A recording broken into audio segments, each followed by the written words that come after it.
কোন দিন আজরাইল আসবে জানা নাই, আমি কবে দুনিয়া থেকে চলে যাব জানা নাই।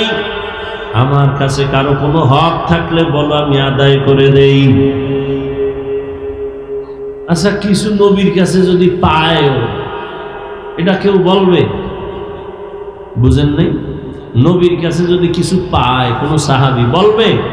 দূর, নবীর কাছে আবার চাওয়া কি? নবী বলেন, কিছু পাও না থাকলে বলেন, আমি দিয়ে দেই। বান্দার হক যেন আমার মাথায় না থাকে, আসামির কাঠগড়ায় দাঁড়াতে হবে। সবাই চুপ হয়ে গেছে। নবী কয় কি? আমাদের কাছে পাইবে কিসের হক? কিন্তু না, একজন সাহাবী দাঁড়ায় গেছে, দাঁড়ায় বলেন, ইয়া রাসূলুল্লাহ, আপনি আমার একদিন একটা চর মারছিলেন হালকা ভাবে, এমনি। সাহাবায়ে কেরাম তো গরম হয়ে গেছে ভিতরে ভিতরে, কিন্তু কিছু বলে না, বেয়াদবি হবে। এত বড় দুঃসাহস কেন দাঁড়াইল? নবী বুঝছেন, বুঝা কয়, এই কেউ কথা বলবা না, সাহাবীরে রাস্তা করে দাও, হক আদায় করার জন্য আমার কাছে আসবে। সাহাবী এক কদম দুই কদম করে নবীর সামনে আগাইয়া, সামনে গিয়া কয়, ইয়া রাসূলুল্লাহ, আপনি যখন আমারে চর মারছিলেন, আমার শরীরে কোনো কাপড় ছিল না, জামা ছিল না। নবী কে তাহলে তো আমার জামাটাও খোলা লাগে। নবী এই কথা বইলা যখন হাত দুইটা দিয়া পিছের জামাটা উঠাইছেন, খুলবে, সাহাবী একটা দৌড় দিয়ে পিছনে চলে গেছে। পিছনে যায় একটা দৌড় দিয়া নবীর গর্দানের নিচে মোহরে নবুয়ত, পেছন থেকে আইসা ওখানে চুমা দিছে। চুমা দিয়েই নবীর কদমে পড়ে বলেন, ইয়া রাসূলুল্লাহ, মাফ করে দেন, বেয়াদবি না জানি হয়ে গেল। নবী বলেন, সাহাবী, এই কামটা করার জন্য তো বাহানা করছো তুমি, আমার মোহরে নবুয়তে চুমা দিছো, না জানি জান্নাত ওয়াজিব করে ফেলেছো। মায়ার নবীর আদর্শ কত সুন্দর, রহমতের নবীর আদর্শ। ইহুদি হাতের মধ্যে তরবারি নিছে, কেউ নাই, নবী সামনে দাঁড়ানো। ইহুদি কয়, এই আব্দুল্লাহর ছেলে, এখন তো কেউ নাই, তুমি আর আমি, তরবারি আমার হাতে দেখছো? কয়, দেখছি। ইহুদি কয়, এখন যদি তোমার কল্লার উপরে তরবারি মারি, কে ফিরাবে? নবী বলেন, আমার আল্লাহ ফিরাবেন। নবী কথা বলা মাত্র ইহুদির হাত থেকে তরবারি পড়ে গেল। নবী তরবারি টান দিয়ে কয়, ইহুদি, তরবারি এখন কার হাতে? কয়, মুহাম্মদের হাতে। আমি যদি তোরে এখন কল্লার উপরে মারি, কে ফিরাবে বল?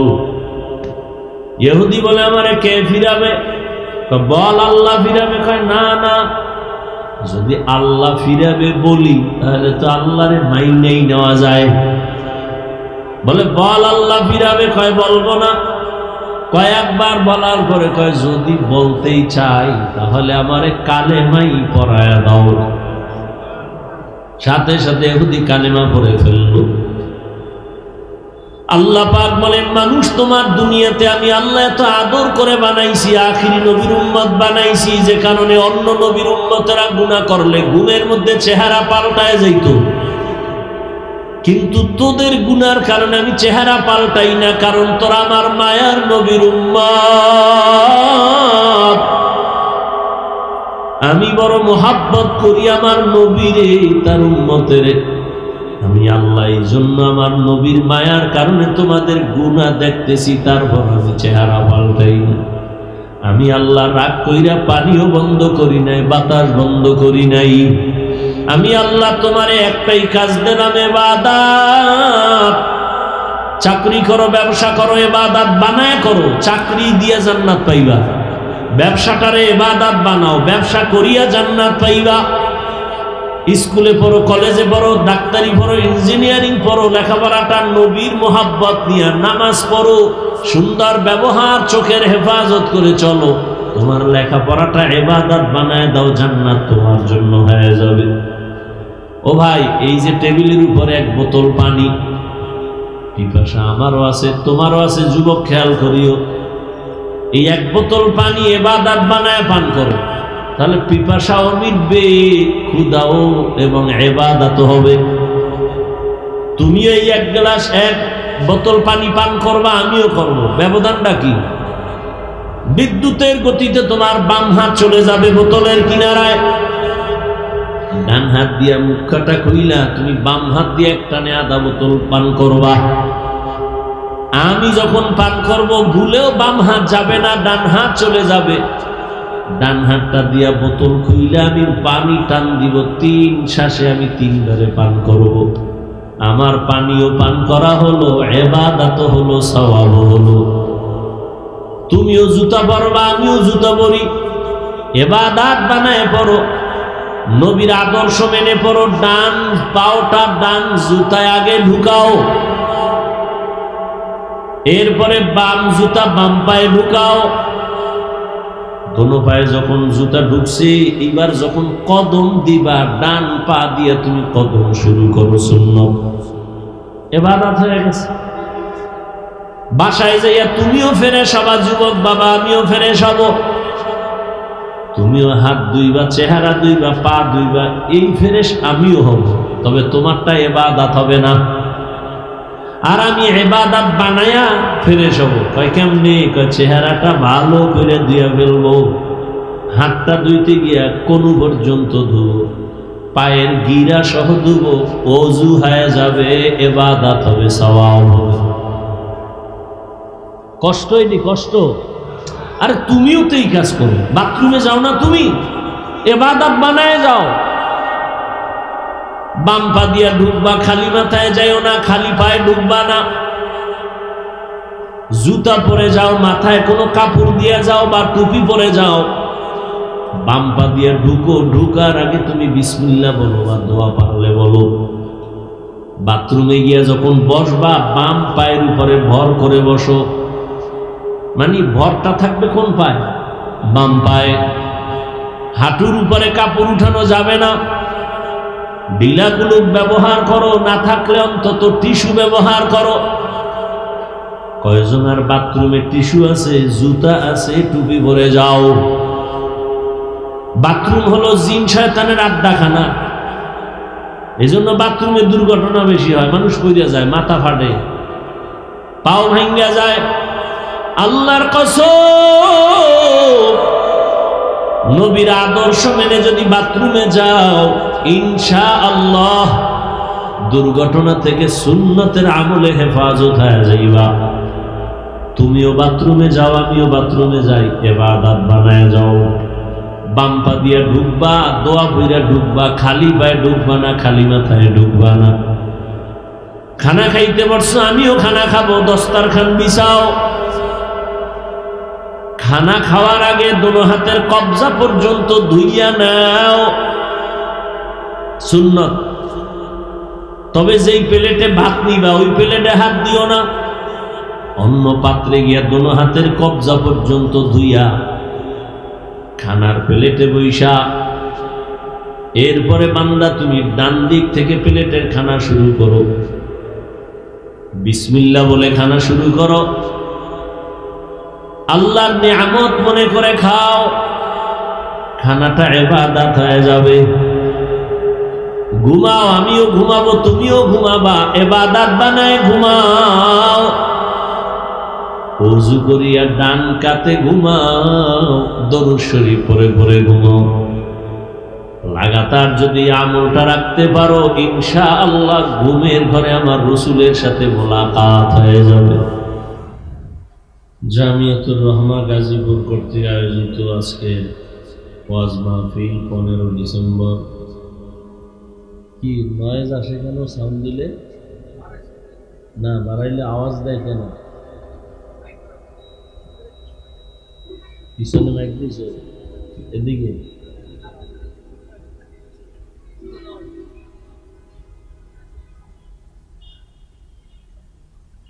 আল্লাহ পাকের দরবারে শুকর যে আল্লাহ পাক আমাদেরকে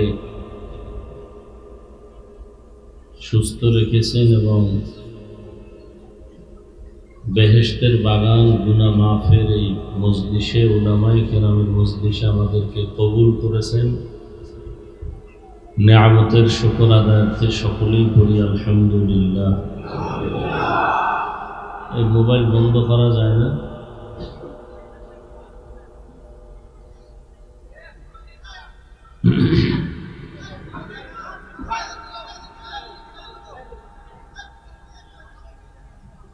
হযরত উলামায়ে কেরাম অত্যন্ত গুরুত্বপূর্ণ আলোচনা রেখেছেন। আপনারাও ধৈর্যের সাথে আলোচনা শুনছেন। উলামায়ে কেরামের আলোচনা সবাইকে সহিভাবে আমল করার তৌফিক দান করেন। উলামায়ে কেরামের ইজ্জতকে আল্লাহ বেশি বেশি বাড়ায় দেন।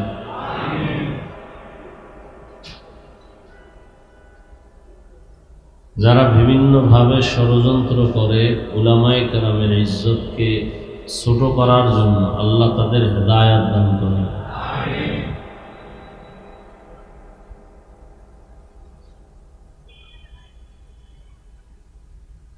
আলোচনা অনেক হয়েছে আলহামদুলিল্লাহ।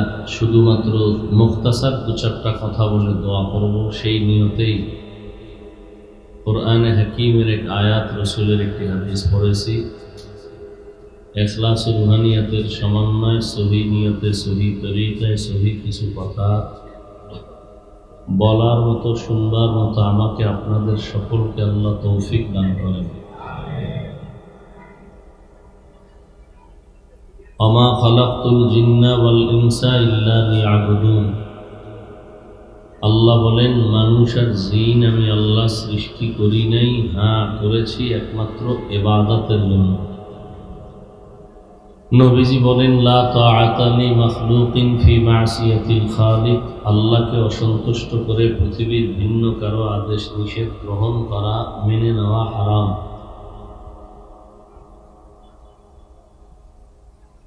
আল্লাহকে বেজার করে পীরের কথা মানা, নেতার কথা মানা, নেত্রীর কথা গ্রহণ করা, মা বাবার কথা, শিক্ষকের কথা সব হারাম। এক কথায় দুনিয়ার সকলকেই বেজার করা সম্ভব, কিন্তু আল্লাহকে বেজার করা সম্ভব না। আমরা করি, অর্থাৎ যে যাকে বেজার করা সম্ভব না তাকেই বেজার করি। পর্দা না করলে আল্লাহ বেজার, আত্মীয় স্বজন খুশি। এখন আত্মীয় স্বজনকে খুশি করার নিয়তে পর্দা লঙ্ঘন করে আল্লাহকে বেজার করতেছেন। দাড়ি রাখলে আল্লাহ খুশি, আত্মীয় স্বজন বেজার। আপনি চিন্তা হলো আত্মীয় স্বজন খুশি থাকুক, আল্লাহ বেজার হয় হোক। এবার আল্লাহকে বেজার করে আত্মীয় স্বজনের খুশির জন্য দাড়ি কেটে ফেলেছেন।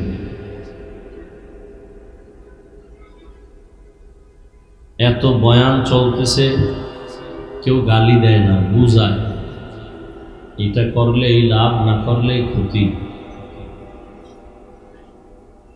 আপনি নামাজ পড়েন না, পর্দা করেন না, দাড়ি রাখেন না, কেউ গালি দেয়? তাবলিগলারা বা কোনো আলেম ওলামারা গালি দিছে? দেন, বুঝাইছে দাড়ি রাখলে কি লাভ, না রাখলে কি ক্ষতি। কিন্তু এখানে দুঃখ হলো এই যে উল্টা, যে নামাজ পড়ে না, দাড়ি রাখে না, টুপি পরে না, সে উল্টা প্রশ্ন করে দাড়ি না রাখলে অসুবিধা কি, টুপি না পড়লে অসুবিধা কি, নামাজ না পড়লে অসুবিধা কি। অথচ মুসলমান হিসেবে কি উচিত ছিল? দিলটা নরম রাখবে, কোনো একজন আল্লাহর ভালো বান্দা পেলে দোয়া চাই, যে আমি দাড়ি রাখতে পারি না, দোয়া চাই, চেষ্টা করব। নামাজ পড়তে পারি না, দোয়া চাই, চেষ্টা করব। কিন্তু উল্টা প্রশ্ন করে না রাখলে অসুবিধা কি।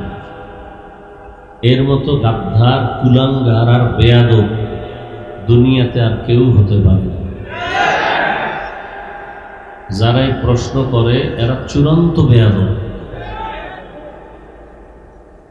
এরা চূড়ান্ত কুলাঙ্গা। মানুষত্ব বোধ বলতে এদের মধ্যে কিচ্ছু নেই। আল্লাহ এদের হেদায়াত দান করেন। কত বড় দুঃসাহস তার! প্রশ্নটা কাকে করল? দাড়ি রাখার আদেশ কি আমার? পর্দা করার আদেশ কি আমার? কোন পীরের, তাবলীগওয়ালাদের? না রাখলে অসুবিধা কি? প্রশ্নটা আল্লাহ কইছে দাড়ি রাখ, নবীর মাধ্যমে, নবীকে এটা কম বলার পরে প্রশ্ন করা, এটা না করলে অসুবিধা কি? এটা বেয়াদবি না? আল্লাহর সাথে বেয়াদবি এটা কত মারাত্মক, রসুলের সাথে বেয়াদবি কত মারাত্মক। এই প্রশ্ন অন্তরে কে ঢুকাইল? এত বড় দুঃসাহসটা কিভাবে হলো? জানি না কপালে হেদায়াত আছে কিনা। দোয়া করি আল্লাহ হেদায়াত দান করেন। তো আয়াতের মধ্যে আল্লাহ বলেন, আমি মানুষ আর জিন বানানোর একটাই কারণ ইবাদত। দুনিয়াতে মানুষ আর জিন এর কাজ একটাই, দুই কাজ নাই। কয় কাজ? এই এটা কি খাওয়ার প্যান্ডেল? হ্যাঁ, 2-1 ঘন্টা কিছু না খাইলে মরবেন, বা খাইলে পেট ভরবে? বাদাম, চানাচুর, কথা বলেন, কথা বলেন না কেন? পেট ভরবে। এই বেয়াদবি কেন?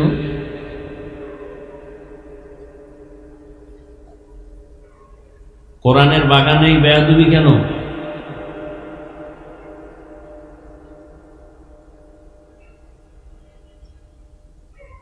ওয়াজ এই জন্য বাড়ছে, হেদায়েতের কোঠা শূন্য। বহুত মানুষ ওয়াজ শুনে, ফজরে নাই, জোহরে নাই, আসরে নাই, মাগরিবে নাই, এশায় নাই। তো কি লাভ হবে এই ওয়াজ শুনে? আর ওয়াজ তো নতুন কিছু করার নাই। জিবরাইলও আসবে না, নতুন কোরআনও দিবে না। যে বয়ান করা হবে তো আপনাদের মুখস্থ বয়ান। আপনারা বয়ান সব জানেন, শুধু স্মরণ করায় দাও। গালি দেওয়া হারাম, মিথ্যা বলা হারাম, গীবত করা হারাম, চুরি করা হারাম, ডাকাতি হারাম, দুর্নীতি হারাম, জুলুম করা হারাম, সুদ খাওয়া হারাম, ঘুষ খাওয়া হারাম, নাচ দেখা হারাম, গান শোনা হারাম। জানেন না? এগুলি তো বলা হবে ঘুরে ফিরে। আল্লাহ সবাইকে হেদায়াত দান করে। মানুষের কতটা বেপরোয়া! মানে কিয়ামত হতে হবে তো, এই জন্য এগুলো শুরু হয়ে গেছে। মসজিদের ইমাম সাহেব মসজিদে বয়ান করবে, রাজনীতির কোনো কথা বলতে পারবে না। আর ধান্দাবাজার, চান্দাবাজেরা মসজিদের ধর্মে ব্যবহার কইরা এরা ধান্দাবাজি করে, ভোট চায়, এটাতে কোনো সমস্যা নেই। হুজুর করলেই দোষ। এই যারা এই ধর্ম ব্যবহার কইরা চান্দাবাজি আর ধান্দাবাজি করে, এরা মূলত ধর্ম মানে না, এরাই ধর্ম ব্যবসায়ী। এটা ধর্মের প্যান্ডেল না? কথা বলেন না? এখানে কোরআন হাদিসের ওয়াজ হবে, এখানে ভোট চাইবে কেন? তাহলে ধান্দাবাজি আর পচা রাজনীতি যদি স্টেজে চলে, তা আমরা কোরআনের রাজনীতির বয়ান করব কি না? তা হবে না। মানুষের ব্রেন এত নষ্ট, মানুষ মনে করে ধর্ম আর রাজনীতি আলাদা। চিনি আর পানি মিলাইলে আর আলাদা থাকে? ধর্ম আর রাজনীতি চিনি পানির মতো একসাথে মিলানো, কোনোটা কোনোটা আলাদা। এটা বুঝাইতে হবে। আর বুঝানোর জন্য ওলামায়ে কেরাম কোরআনে বর্ণিত রাষ্ট্রনীতির বয়ান করতে হবে। সুলাইমান নবী দেশ চালায় নাই, ইউসুফ নবী চালায় নাই, কোরআনে নাই। তো কেন বলেন কোরআনে ইসলামে রাজনীতি নেই? কি বুঝাতে চান? এই ধান্দাবাজি বন্ধ করতে হবে। আল্লাহ সবাইকে হেদায়েত দান করুন। আমরা মানুষকে রাজনীতির রস করি, নামাজ পড়েন, পর্দা করেন, মা বাবার খেদমত করেন, এই বয়ান করতে করতে টাইম শেষ। কিন্তু যারা এই ওয়াজের কেন্দ্র কইরা, এখানে আওয়ামী লীগ, বিএনপি, যত লাইনের মানুষ সব এখানে আসছে বয়ান শুনতে, কোন দুনিয়ার লাইনের দলের ব্যানারে আসে নাই। এদেরকে পাইয়া কেউ যদি ভোট চায়, তাহলে এটা ধর্মকে ব্যবহার করা হইল না। ধর্ম ব্যবহার করে মানে না, এদেরে বলে ধর্ম ব্যবসায়ী। এই ধর্ম ব্যবসায়ী থেকে খুব সতর্ক হতে হবে। আল্লাহ হেদায়েত দান করুন। আমি যদি বলা শুরু করি, করবো দূর হুজুরের রাজনীতি শুরু করলো, বয়ান হইল না, ব্যাস জেহেন ওদিকে নষ্ট হয়ে গেছে।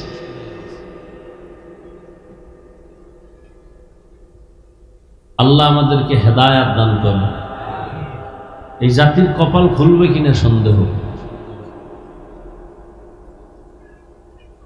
মাঝে মাঝে চিন্তা করতাম, আল্লাহওয়ালারা মরতে চায় কেন? আমাদের তো মরতে মনেই চায় না।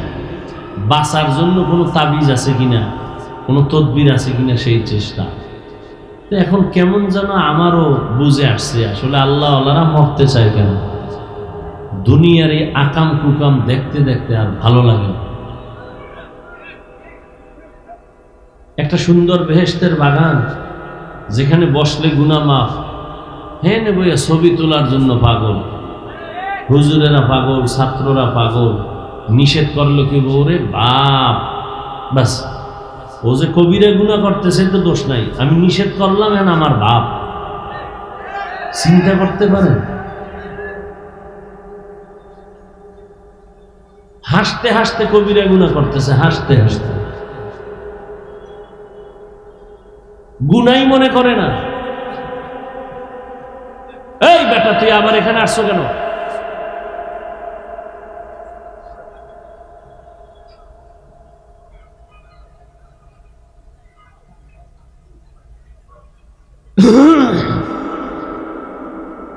গুনাকে গুনাই মনে করে না, বড় আফসোস। আল্লাহ কষ্ট করে নিয়ে আসছে বেহেশতের বাগানে। কেন? এখানে 2 ঘন্টা মোবাইল হাতে না নিলে গুনাহ হবে? তো এখানে মোবাইলটা হাতে নিতে হবে কেন? কি কাম কি? এই প্যান্ডেলে মোবাইলের তো কোনো কাজ নাই। আপনি মনে করতেছেন কাজ, মূলত এটা আকাম, এটা কাম না, এটা গুনাহ। পণ্ডিতি কম করেন, পণ্ডিতি কইরা বাড়িঘর থুইয়া ওই জঙ্গলে এখন পালাই আছে, দেন না?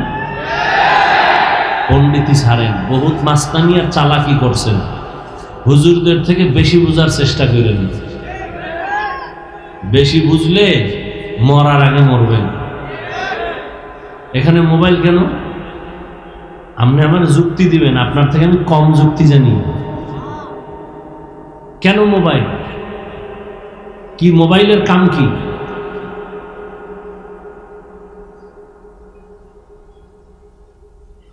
সরকারের কোনো প্রয়োজন ছাড়া, মদিনার অর্ডার ছাড়া ছবি তোলা সব সময় কবিরা গুনাহ, হারাম।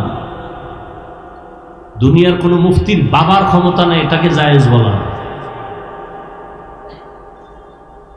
আপনি আমাকে প্রশ্ন করবেন, খুব বুদ্ধি লয়ে বইছেন তো, যে সামনে মিডিয়াওয়ালাকে তো কিছু কর না, খুব এলেম লয়ে বইছেন।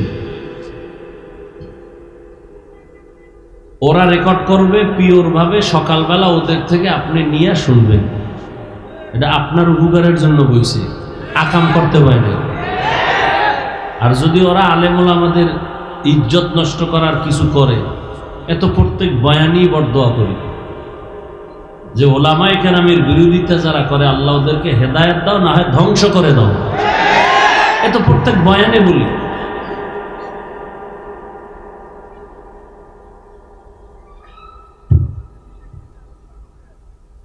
আল্লাহ হেদায়েত দান করুন। কোন দুনিয়ায় আসলাম, কিচ্ছু ভালো লাগে না। একটা সেকেন্ড যায় না গুনাহ ছাড়া। ছাত্রের হাতে মোবাইল, হুজুরের হাতে মোবাইল, আপনাদের কি বলবো, ইমাম সাহেবের হাতে মোবাইল, মুসল্লিদের হাতে মোবাইল, বক্তার হাতে মোবাইল, শ্রোতাদের হাতে মোবাইল। মানে নামাজে দাঁড়াইয়াও মনে হইতেছে আমি মোবাইল নিয়েই মোরাকাবায় আছি। মোবাইলে কি দেখছি, ওই ফিকির মোবাইল নিয়ে, সারা রাত মোবাইল, সারাটা রাত মোবাইল।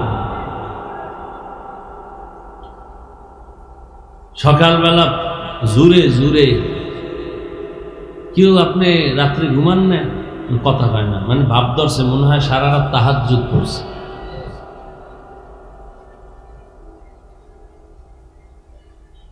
এই জন্য রসুল ১৫০০ বছর আগে বইলে গেছেন, আলেমদের মধ্যে দুই দল, এক দল খারাপ, চূড়ান্ত খারাপ। ওরা ওই যে কয় না, বিরিয়ানি খারাপ হইলে ভাত পচলে খাওয়া যায়, বিরিয়ানি পচলে কোনো সুযোগ নেই। আলেম হইল বিরিয়ানির থেকেও দামি, এটি যদি নষ্টামি করে এটি কোনো কামে লাগে না।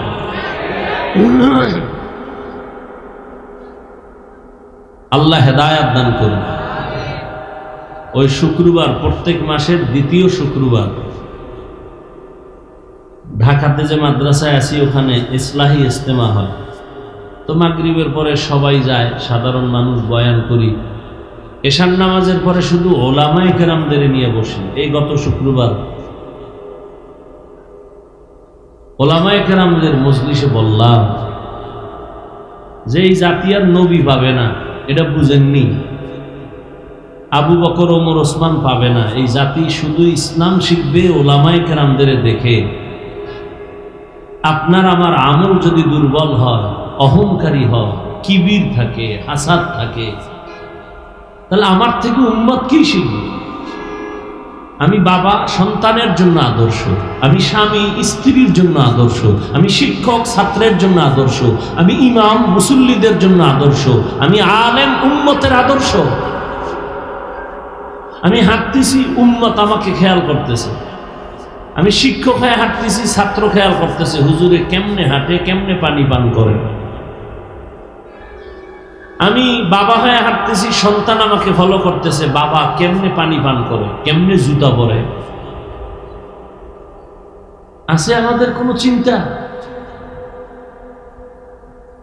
কি বলবো? সর্বাঙ্গে ঘা ঔষধ দিব কোথা? বয়ান করে যাচ্ছি, এই এতটুকুই। বাস্তবায়নের চিন্তা আমার মধ্যেও নাই, আপনার মধ্যেও নেই। আপনি বয়ান শোনার পরে ফলাফল কি বের করলেন? যে আজকে কয় মিনিট বয়ান হইল আর কণ্ঠ বাজাইল কয় মিনিট, এই হলো আপনার ফল। যদি কম হয় তা আপনি রেজাল্ট দিয়ে দিলেন আজকে সুন্দর হয় নাই। আর আপনি যে সারাটা দিনের একবেলার নামাজ পড়লেন না, আপনার নিয়ে একবারও ভাবলেন না যে আমি যে রাতে ঘুমায় যাব, আল্লাহ যদি না উঠায় সকালে আর আমার বাবাই উঠাইতে পারবে না। একবারও ভাবলেন না নিজেরই নিয়ে। ওয়ামা খালাকতুল জিন্না ওয়াল ইনসা ইল্লা লিয়াবুদুন। প্রত্যেকটা জিনিসের একটা নির্দিষ্ট গতি থাকে, বয়ান করা, বয়ান শোনা একটা গতি থাকে। গতি হারায় গেলে আর চাইলেও হয় না। আর আমি এমনিই তো বলি, আর আমার কথা না, পটিয়া মাদ্রাসার বাণী, প্রতিষ্ঠাতা ওলিয়ে কামেল কুতুবুল আলম, জবরদস্ত একজন আলেম এবং বুজুর্গ মুফতি আজিজুল হক রহমতুল্লাহ আলাইহি, তিনি বলছেন যে বক্তার এলেম আমল দিয়া ওয়াজ হয় না, বক্তার বয়ান বের হয় শ্রোতাদের অন্তরের আকর্ষণ আর মহব্বতের উপরে নির্ভর করে। তখন আপনাদেরও মন জোর করে আছেন, এই টাইম তো বিদায় নেওয়ার টাইম, আমিও আছি জোর করে। সাগর পানি দিয়ে আইছি, 1.5 ঘন্টা ঘুমাইছি। একটা মানুষের জীবনের সব থেকে সুস্থতার মূল ঔষধ ঘুম, এবং সে ঘুমটা রাতের ঘুম। এবং রাতের ঘুমের মধ্যভাগের ঘুম, প্রথম অংশের ঘুমও না, শেষ রাতের ঘুমও না। কমপক্ষে চিকিৎসা বিজ্ঞানীরা বলে 6 ঘন্টা কমপক্ষে, 1.5 ঘন্টা ঘুমাইলে উস্কো, এরপরে আবার চিল্লানো, আর এক জায়গায় চিল্লে আবার এহেন চলতেছে। এরপরে যদি হয় এলোমেলো অবস্থা, কেমনে সম্ভব? আল্লাহ বলেন আমি মানুষ জিন বানাবার একটাই কারণ ইবাদত।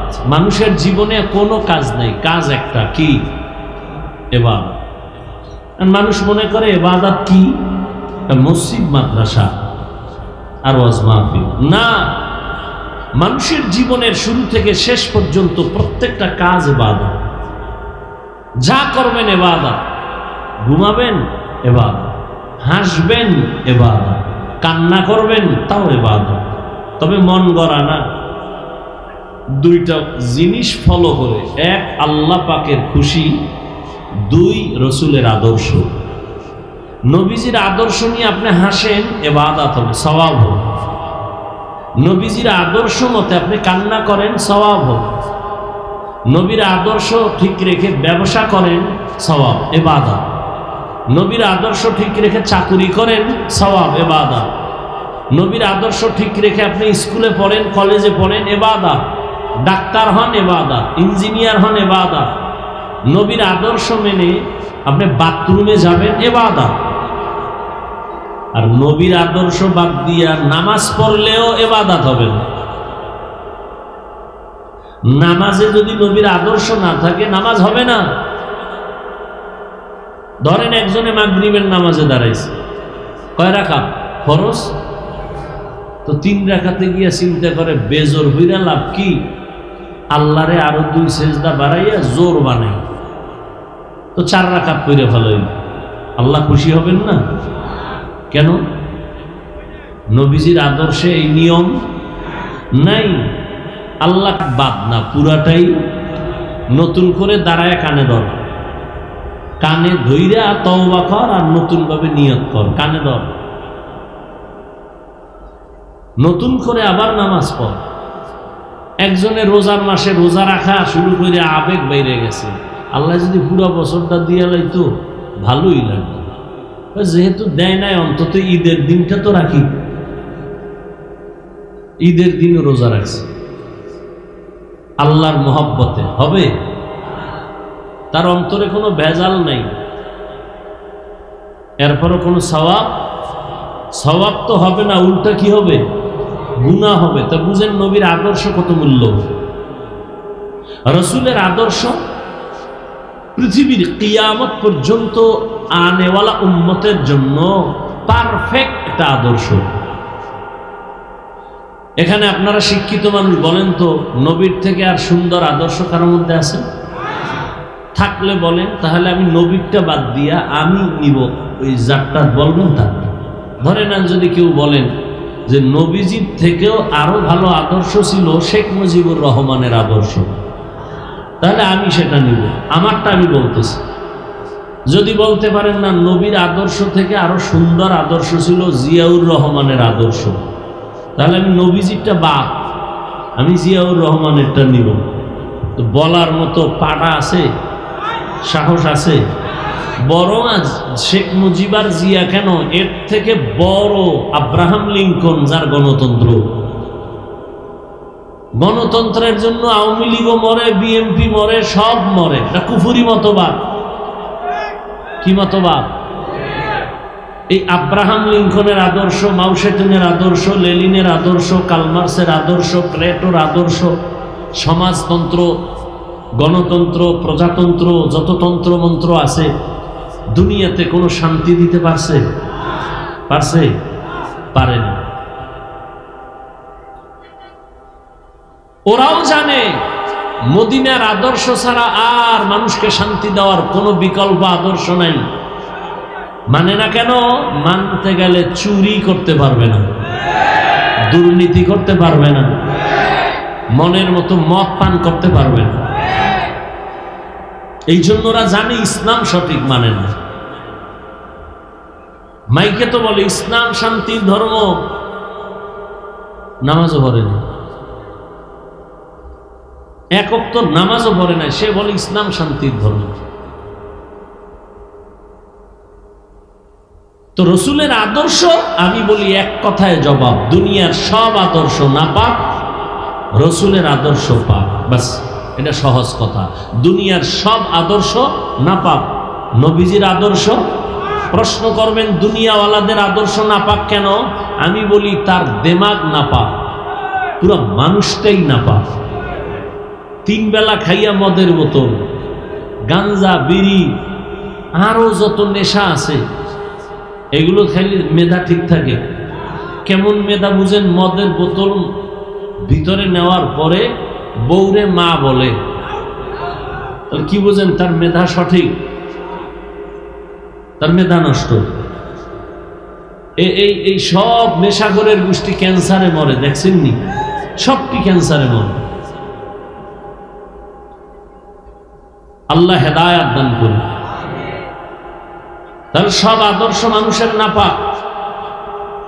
মদিনার রসুলের আদর্শ কেন পাক? নবী নিজেই পাক। কেমন পাক? আম্মা জান আয়েশা রাদিয়াল্লাহু আনহা বলেন, রহমতের নবীর ঘাম আমি বোতলের মধ্যে ভরে রাখতাম, আর এই নবীর ঘাম বড় বড় বড় বড় অনুষ্ঠানে আতর হিসাবে ব্যবহার করতাম। আমনেরটাও ব্যবহার করার মতো। আমনের পাশে দাঁড়াইলে নামাজ শেষ, এরপর যদি আন বিড়ি ঠেননি, আর এই শীতের মধ্যে কুলের বলদ যেটি তো গোসলও করবে না ঠিক মতো, অজু টুজু তো পরে,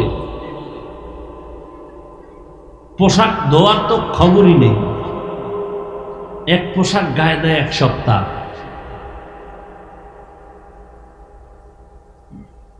অথচ রসুলের ঘাম এতটাই পরিচ্ছন্ন পবিত্র, আম্মা জান আয়েশা বলেন যে মিশকের থেকে ঘ্রাণ বেশি, মিশকের থেকে ঘ্রাণ বেশি। কেমন নবী, একটু চিন্তা করেন তো, কেমন নবী। আম্মা জান আয়েশা বলেন এই নবীর ঘাম আমি বোতলে ভরে রাখতাম। শুধু কি তাই, রহমতের নবী যে জায়গায় কদম রাখতেন ওই জায়গা থেকে দীর্ঘ বছর পর্যন্ত শুধু ঘেরান আর ঘেরান। নবী রাস্তা দিয়া চলতেছেন, দুপার্শ্বের গাছ নত হইয়া নবীরে সালাম জানায়, গাছ সালাম দেয়। সাহাবায়ে কেরাম পেছনে হাঁটতেছেন, বারবার শুনে কে যেন সালাম জানাইতেছে। নবীজিকে জিজ্ঞাসা করলেন, ইয়া রাসূলুল্লাহ, কোন মানুষ দেখি না, বারবার ডানে বামে থেকে সালামের আওয়াজ আসতেছে, কারা দেয়? রহমতের নবী বলেন, ও সাহাবা, আমি রহমতের নবী আসছি, এই ঘেরানটা জঙ্গলের প্রাণীরা পাইয়া আমারে সালাম জানাইতেছে। জঙ্গলের হরিণ আমার নবীরে সালাম দেয়, সব প্রাণীরা সালাম দেয়। কেমন মায়ার নবী আমার, যেখানে নবী কদম রাখে ওখান থেকে মিশকের ঘ্রাণ। শুধু নবীর শরীর নিয়ে আলোচনা করলে সারা রাত চলে যাবে, শেষ হবে না। মুসলমানের গৌরবান্বিত আদর্শের মডেল আমার নবী। কেমন মায়ার নবী, যেই নবীর 63 বছর হায়াতে কোনদিন একটা মিথ্যা কথা বলেন নাই। তোমরা দুই একটা নেতার নাম কও, মিশা কয় না? আছে? কয় না মানে? ঘরের মধ্যে বয়া মোবাইল হাতে নিয়ে টাকা দেওয়ার ডরে কয়, কই আছেন হযরত? আমি জমিনেই নাই। ঘরের মধ্যে জমিনে নেই। রহমতের নবী 63 বছর হায়াতে ভুলেও কোনদিন একটা মিথ্যা কথা বলেন নাই। কথাগুলো আমি বলতেছি 1 মিনিটে, কিন্তু ভাবলে অনেক বিষয় এখান থেকে অনুধাবন হবে। এটা কেমনে সম্ভব? 1 দিন 2 দিন 3 দিন রহমতের নবী 63 বছর হায়াতে একটা মিথ্যা বলেন না, এটা কেমনে সম্ভব? রহমতের নবী আমার জীবনে কাউকে একটা গালি দেন নাই, বরং হাজার বিধর্মী আমার নবীরে গালি দিয়েছে, নবী একটা গালির জবাবও কোনোদিন দেন নাই। আপনি পারবেন? আপনারে যদি কেউ কয় তোরে 12টা বাজামু, আপনি রেডি হয়েছেন তোরে 13টা বাজামু। আপনারে কেউ একটা গালি দিছে, আপনি 10টা দিয়ে দিছেন। একজনারে মানুষের সামনে লজ্জা দিয়ে আপনি খুব খুশি, আমি পারি আর কেউ পারে না। রহমতের নবী গালি দিবেন দূরের কথা, নবীর সামনে দাঁড়ায় ইহুদিরা গালি দেয়, নবী একটা জবাব দেন না। আবু বকর পাশে দাঁড়াইয়া পেরেশান, রহমতের নবীরে গালি দেয়, আমি আবু বকর মেনে নিতে পারি না। আবু বকর দাঁড়ায়, নবী বলে বসেন, জবাব দিয়েন না। কিছুক্ষণ পর আবু বকর কন্ট্রোল করতে না পেরে দাঁড়ায়া জবাব দেওয়া শুরু করলেন। নবীজির মনটা বেজার হয়ে গেল।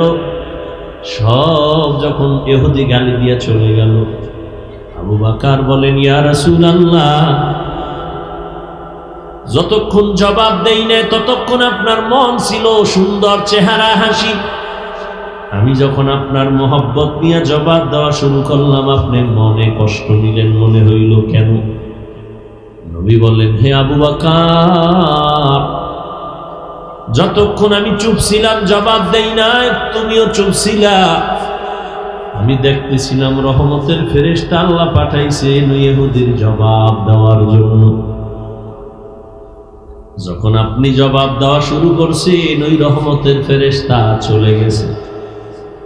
অযুবক বাবা, নিজে জুলুম কইরো না। কেউ যদি জুলুম করে আল্লাহর উপরে ছেড়ে দাও, তোমার বিচারটা হবে সামান্য, আল্লাহর বিচার কঠিন। একটু ধৈর্য ধরো, চোখে শুধু তাকায় দেখবা কেমনে আসমানের বিচারটা হয় কঠিন ভাবে। ধৈর্য ধরো, তবে তুমি জুলুম করিও। কেমন মায়ার নবী আমার জীবনে কোনোদিন গালি দেন নাই, জবাব দেন নাই। শুধু কি তাই, নবী 2টা চোখ মোবারক গরম করে কারো দিকে তাকান নাই। জীবনে কোনোদিন নবী গরম চোখে কারো দিকে তাকান নাই। বরং মায়ার নবী, কেমন সুন্দর আদর্শ। নবী বসে আছেন, সাহাবাদেরকে বলতেছেন, কোন দিন আজরাইল আসবে জানা নাই, আমি কবে দুনিয়া থেকে চলে যাব জানা নাই। আমার কাছে কারো কোনো হক থাকলে বলো, আমি আদায় করে দেই। আচ্ছা, কিছু নবীর কাছে যদি পায়, এটা কেউ বলবে? বুঝেন নাই? নবীর কাছে যদি কিছু পায় কোন সাহাবী, বলবে? দূর, নবীর কাছে আবার চাওয়া কি? নবী বলেন, কিছু পাও না থাকলে বলেন, আমি দিয়ে দেই। বান্দার হক যেন আমার মাথায় না থাকে, আসামির কাঠগড়ায় দাঁড়াতে হবে। সবাই চুপ হয়ে গেছে। নবী কয় কি, আমাদের কাছে পাইবে কিসের হক? কিন্তু না, একজন সাহাবী দাঁড়ায় গেছে, দাঁড়ায় বলেন, ইয়া রাসূলুল্লাহ, আপনি আমার একদিন একটা চর মারছিলেন হালকা ভাবে, এমনি। সাহাবায়ে কেরাম তো গরম হয়ে গেছে ভিতরে ভিতরে, কিন্তু কিছু বলে না, বেয়াদবি হবে। এত বড় দুঃসাহস কেন দাঁড়াইল? নবী বুঝছেন, বুঝা কয়, কেউ কথা বলবা না, সাহাবীরে রাস্তা করে দাও, হক আদায় করার জন্য আমার কাছে আসবে। সাহাবী 1 কদম 2 কদম করে নবীর সামনে আগাইয়া, সামনে গিয়া কয়, ইয়া রাসূলুল্লাহ, আপনি যখন আমারে চর মারছিলেন, আমার শরীরে কোনো কাপড় ছিল না, জামা ছিল না। নবী কয়, তো আমার জামাটাও খোলা লাগে। নবী এই কথা বইলা যখন হাত 2টা দিয়া পিছে জামাটা উঠাইছেন, খুলবে, সাহাবী একটা দৌড় দিয়ে পিছনে চলে গেছে। পেছনে যায় একটা দৌড় দিয়া নবীর গর্দানের নিচে মোহরের নবুয়ত, পেছন থেকে আইসা ওখানে চুমা দিছে। চুমা দিয়েই নবীর কদমে পড়ে বলেন, ইয়া রাসূলুল্লাহ মাফ করে দেন, বেয়াদবি না জানি হয়ে গেল। নবী বলেন, সাহাবী এই কামটা করার জন্য তো বাহানা করছো তুমি, আমার মোহরে নবুয়তে চুমা দিছো, না জানি জান্নাত ওয়াজিব করে ফেলেছো। মায়ার নবীর আদর্শ কত সুন্দর, রহমতের নবীর আদর্শ। ইহুদি হাতের মধ্যে তরবারি নিছে, কেউ নাই, নবী সামনে দাঁড়ানো। ইহুদি কয়, এই আব্দুল্লাহর ছেলে, এখন তো কেউ নাই, তুমি আর আমি, তরবারি আমার হাতে দেখছো? কয় দেখছি। ইহুদি কয়, এখন যদি তোমার কল্লার উপরে তরবারি মারি, কে ফিরাবে? নবী বলেন, আমার আল্লাহ ফিরাবেন। নবী কথা বলা মাত্র ইহুদির হাত থেকে তরবারি পড়ে গেল। নবী তরবারি টান দিয়ে কয়, ইহুদি তরবারি এখন কার হাতে? কয় মুহাম্মদের হাতে। আমি যদি তোরে এখন কল্লার উপরে মারি, কে ফিরাবে বল? ইহুদি বলে, আমারে কে ফিরাবে? বল আল্লাহ ফিরাবে। কয় না না, যদি আল্লাহ ফিরাবে বলি তাহলে তো আল্লাহরে মাইনেই নেওয়া যায়। বলে বল আল্লাহ ফিরাবে। কয় বলবো না। কয়েকবার বলার পরে কয়, যদি বলতেই চাই তাহলে আমারে কালেমাই পড়ায়া দাও। সাথে সাথে ইহুদি কালেমা পড়ে ফেলল। আল্লাহ পাক বলেন, মানুষ তোমার দুনিয়াতে আমি আল্লাহ এত আদর করে বানাইছি, আখিরি নবীর উম্মত বানাইছি, যে কারণে অন্য নবীর উম্মতেরা গুনাহ করলে ঘুমের মধ্যে চেহারা পাল্টায় যাইত, কিন্তু তোদের গুনার কারণে আমি চেহারা পাল্টাই না, কারণ তোরা আমার মায়ার নবীর উম্মত। আমি বড় মোহাব্বত করি আমার নবীরে, তার উম্মতের। আমি আল্লাহ এই জন্য আমার নবীর মায়ার কারণে তোমাদের গুনাহ দেখতেছি, তারপর আমি চেহারা পাল্টাই না। আমি আল্লাহ রাগ কইরা পানিও বন্ধ করি নাই, বাতাস বন্ধ করি নাই। আমি আল্লাহ তোমারে একটাই কাজ দিলাম, ইবাদত। চাকরি করো, ব্যবসা করো, ইবাদত বানায় করো। চাকরি দিয়া জান্নাত পাইবা, ব্যবসাটারে ইবাদত বানাও, ব্যবসা করিয়া জান্নাত পাইবা। স্কুলে পড়ো, কলেজে পড়ো, ডাক্তারি পড়ো, ইঞ্জিনিয়ারিং পড়ো, লেখাপড়াটা নবীর মোহাব্বত নিয়ে। নামাজ পড়ো, সুন্দর ব্যবহার, চোখের হেফাজত করে চলো। তোমার লেখাপড়াটা ইবাদত বানায় দাও, জান্নাত তোমার জন্য হয়ে যাবে। ও ভাই, এই যে টেবিলের উপরে এক বোতল পানি, পিপাসা আমারও আছে, তোমারও আছে, যুবক খেয়াল করিও। এই এক বোতল পানি ইবাদত বানায় পান করো, তাহলে পিপাসাও মিটবে, ক্ষুধাও এবং ইবাদতও হবে। তুমি এই এক গ্লাস, এক বোতল পানি পান করবা, আমিও করব, ব্যবধানটা কি? বিদ্যুতের গতিতে তোমার বাম হাত চলে যাবে বোতলের কিনারায়, ডান হাত দিয়া মুখটা খুইলা তুমি বাম হাত দিয়ে একটানে আধা বোতল পান করবা। আমি যখন পান করব, ভুলেও বাম হাত যাবে না, ডান হাত চলে যাবে। ডান হাতটা দিয়া বোতল খুইলে আমি পানি টান দিব, 3 শ্বাসে আমি 3 বারে পান করব। আমার পানিও পান করা হলো, ইবাদত হলো, সওয়াব হলো। তুমিও জুতা পরবা, আমিও জুতা পরি, ইবাদত বানায় পড়ো, নবীর আদর্শ মেনে পড়ো। ডান পাওটা ডান জুতায় আগে ঢুকাও, এরপরে বাম জুতা বাম পায়ে ঢুকাও। দোনো পায়ে যখন জুতা ঢুকছে, এবার যখন কদম দিবা, ডান পা দিয়ে তুমি কদম শুরু করো। সুন্নাত ইবাদত হয়ে গেছে।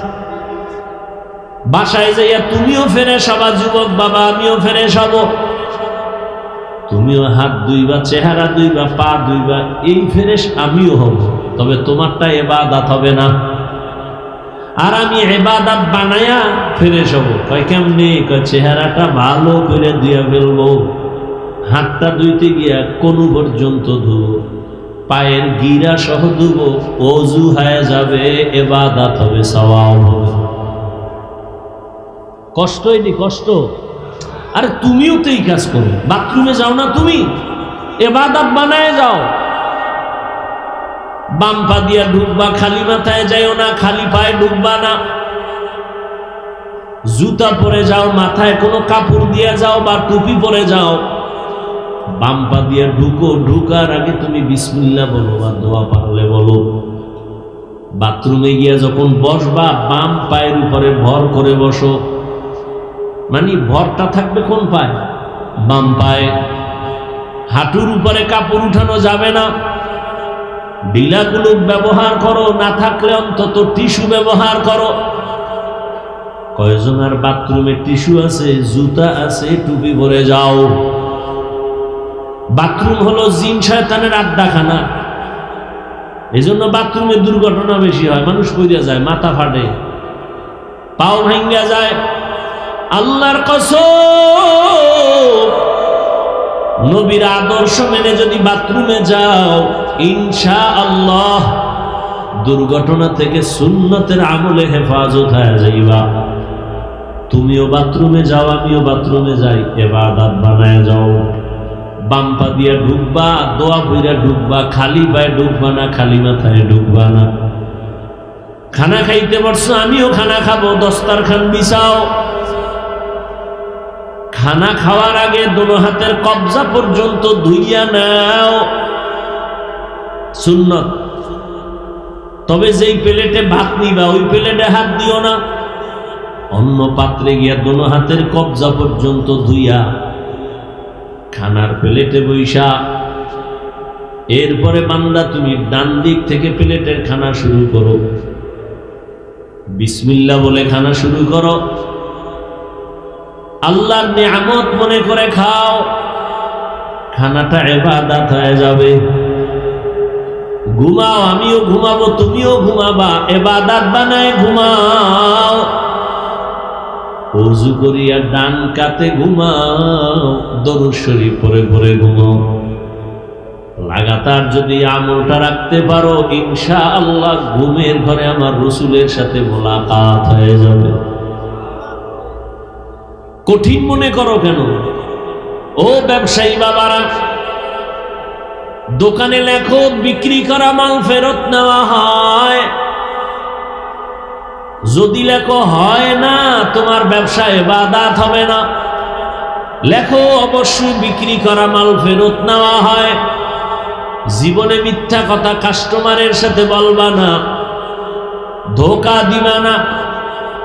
নামাজের আজান হয়ে গেছে, শাটার টেনে নামাজে যাও, কিচ্ছু লাগবে না, তোমার ব্যবসায়ী জান্নাত পর্যন্ত পৌঁছায় দিবে।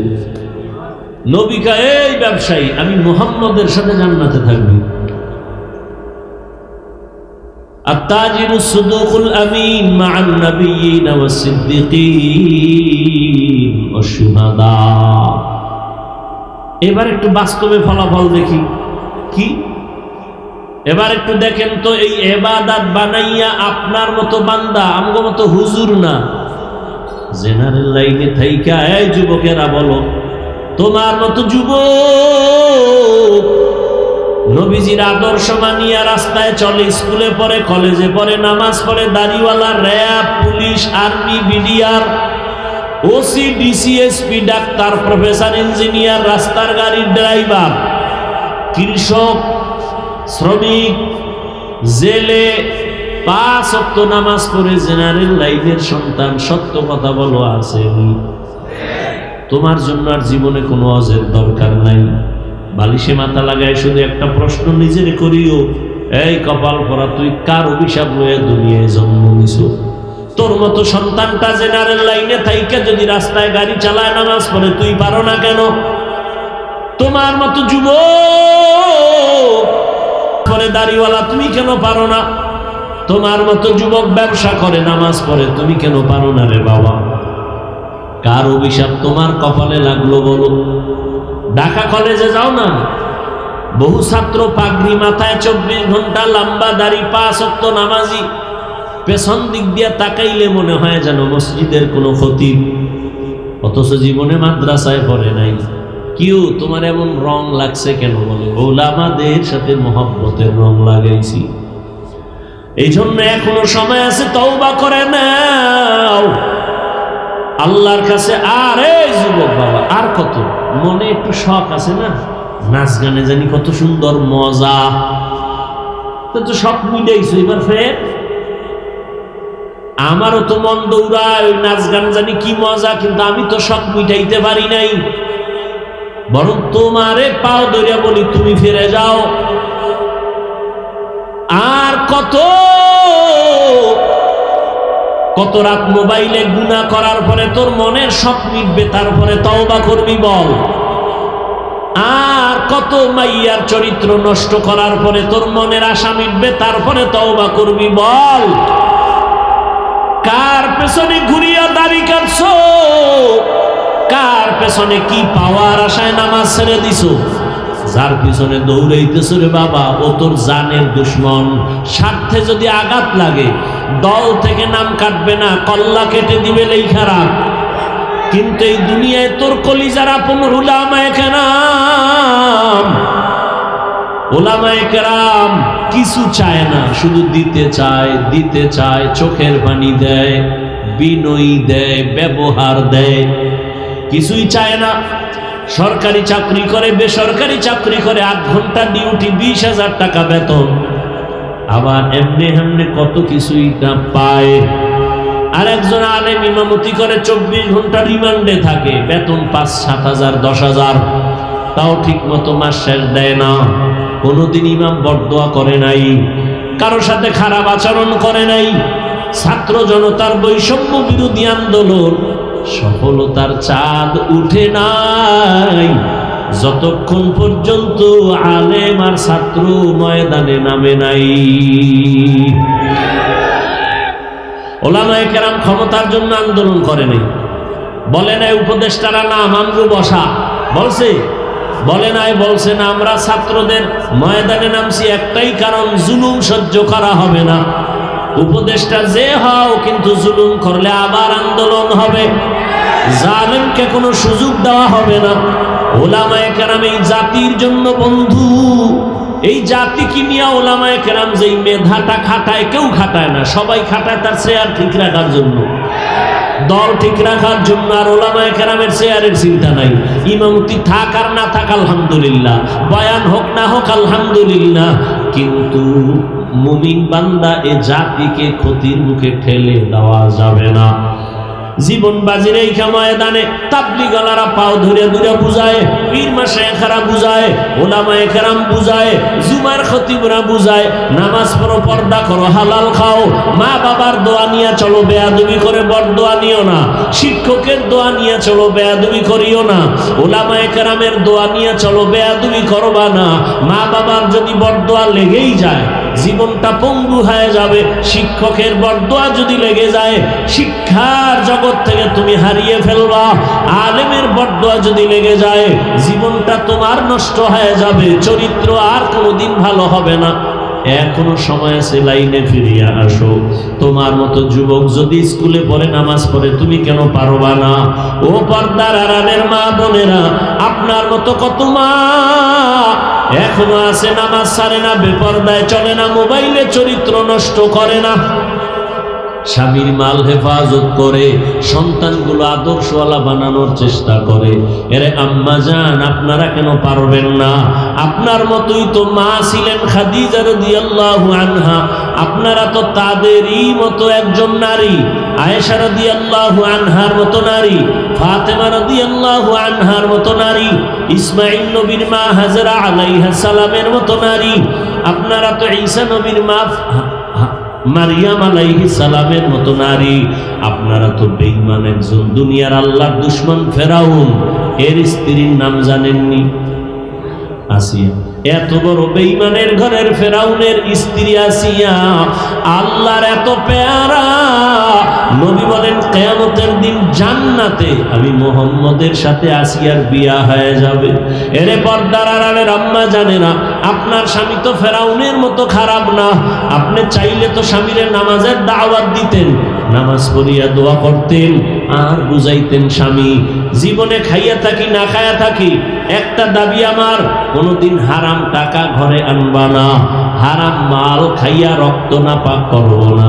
মা যদি বুঝাইতেন কোন স্বামী হারাম টাকার মাল ঘরে নিতে পারতো না। সন্তানেরও হারাম খাওয়াবো না, রক্ত নাপাক করব না। এখনো সময় আছে, তওবা করেন। একটা আদর্শ সন্তানের মা হইয়া কবরে যান। ডাক্তার বানাবেন, তবে বেয়াদব যেন না হয়। ইঞ্জিনিয়ার বানাবেন, তবে বেয়াদব যেন না হয়। সন্তান যেন কারো সাথে খারাপ আচরণ না করে, মা বাবার বরদোয়া না নেয়, শিক্ষকের সাথে বেয়াদবি করে বরদোয়া না নেয়, ওলামায়ে কেরামের দোয়া নিয়ে নবীর তরিকা মেনে চলতে পারে। এজন্য আপনি মায়ের মেহনত আর দোয়া ছাড়া সম্ভব হবে না। ও যুবক বাবারা, এখনো সময় আছে, তওবা করো। কয়দিন আর হায়াত বাকি আছে জানা নাই। কত তাজা তাজা যুবকের প্রাণ চলে গেল, ছাত্র জনতার আন্দোলনে কত প্রাণ চলে গেল, করোনায় কত প্রাণ চলে গেল। এখনো সময় আছে, তওবা করো। হেদায়াত আল্লাহ না দিলে কারো বয়ান হেদায়াত দিতে পারবে না। যদি নিয়ত করতে পারো, স্কুলে পড়ি, কলেজে পড়ি, চাকরি করি, ব্যবসা করি, আর নামাজ ছাড়বো না, দাড়ি কাটবো না, বেপরদায় চলবো না, মা বাবার সাথে বেয়াদবি করবো না, ওস্তাদের দোয়া নিয়া, ওলামায়ে কেরামের পরামর্শ নিয়ে নবীর তরিকায় চলবো। তওবা করার নিয়ত যদি থাকে, দুটো হাত আল্লাহকে দেখায় দাও। আয় আল্লাহ, হাতগুলো কবুল করে নেন, তওবা কবুল করে নেন। তওবার উপরে মজবুত হইয়া চলার তৌফিক দান করুন, আমিন।